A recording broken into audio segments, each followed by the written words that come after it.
like a minute ago and I forgot my note.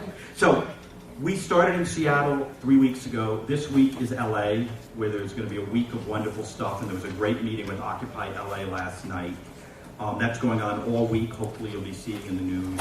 Then the week of October 10th, for a week, New York, Minneapolis, and Chicago will all be doing things. Chicago is going to start on the 10th with what we think will be 5,000 people.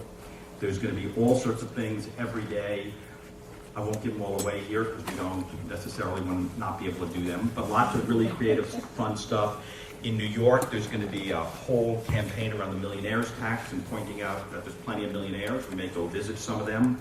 We're also going to do some interesting things about the banks who have got the Metropolitan the Transit Authority in these bad deals so that they're paying money instead of making the trains run. It's going to JP Morgan.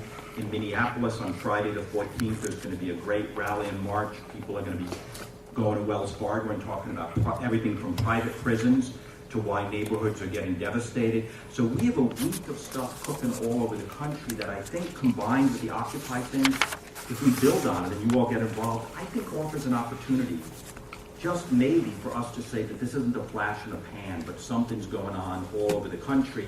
And we're then going to follow that up with a campaign to divest, get government to divest in big banks that won't modify mortgages, and then in 50 cities around the country, starting to move for blight initiative, foreclosure initiatives, and calling on politicians locally to start making the banks pay back the money, but not out of vindictiveness, so we can get the economy and our communities going. And the figure that Tracy did at the beginning, I want to remind people of, and George did, if the banks wrote down the principal to the value of the houses, that would put $71 billion in people's pockets. That $71 billion, when turned over, could create 1 million jobs. And if you put on top of that, does anybody remember what the bank executive pay and bonus pool is? So this is, if you believe, anybody here believe in numerology? So here's an amazing numerology. The state budget deficits were like 150 billion, right? Isn't that the figure you use?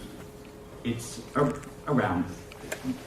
What? It's going up now, but no, it's like twice, 3 times that much. Okay, well, leaving aside, I'm just talking about the bookkeeping I know for my numerology. Don't ruin my thing, man. I'm making it all complicated. So, about 150 billion, 71 billion to fix housing. The bank bonuses and compensation pool is $140 billion. So I think the thing we got to be clear on is this is not a shortage of money. It is an income transfer from us to them. Yeah. And so there is a solution.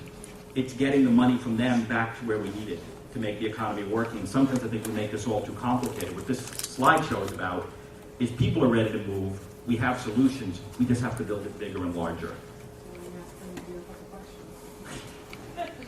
I was going to do that, but we're like but before I do that, I'm supposed to do something before that. This little rough crew, she has a whip actually. And what she wanted to do originally was have a, for the dogs, if you run outside of the fence, if we go too long. So here's, I think, what I'd summarize all this as. Those moments in history where people take action and do something heroic. You know what I mean by that?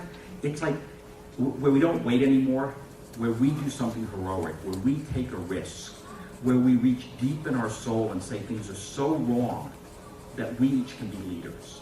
And it feels to me that that's the moment we're in here.